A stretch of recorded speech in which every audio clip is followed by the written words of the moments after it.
Assalamualaikum warahmatullahi wabarakatuh. Bagaimanakah kabarnya teman-teman hari ini? Semoga teman-teman semua tetap sehat dan tetap semangat belajar dari rumah. Hari ini kita akan belajar tentang tematik SBDP gambar cerita. Masih ingatkah kalian tentang gambar cerita? Gambar cerita adalah gambar yang menunjukkan kegiatan orang-orang atau binatang-binatang dalam suatu peristiwa.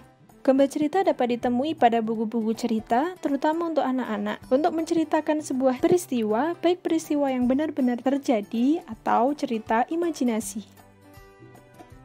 Menggambar cerita dapat dilakukan dengan teknik kering dan teknik basah. Alat dan bahan untuk menggambar cerita dengan teknik kering menggunakan beberapa alat, misalnya pensil, kapur, krayon, dan bahan lain yang tidak memerlukan air.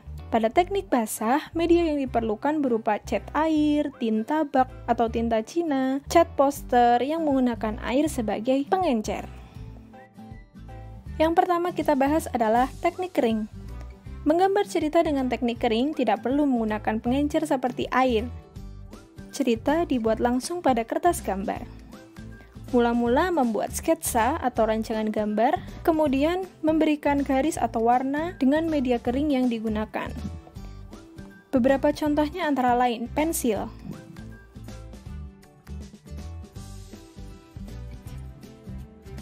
krayon, dan pulpen atau spidol. Yang kedua adalah teknik basah.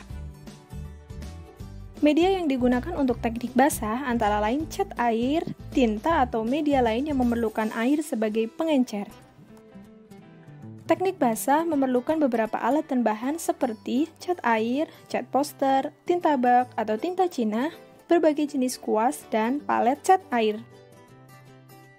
Berikut adalah contoh gambar yang dibuat menggunakan teknik basah. Selain itu, karya gambar cerita banyak kita temui pada buku cerita, terutama buku cerita bergambar atau komik.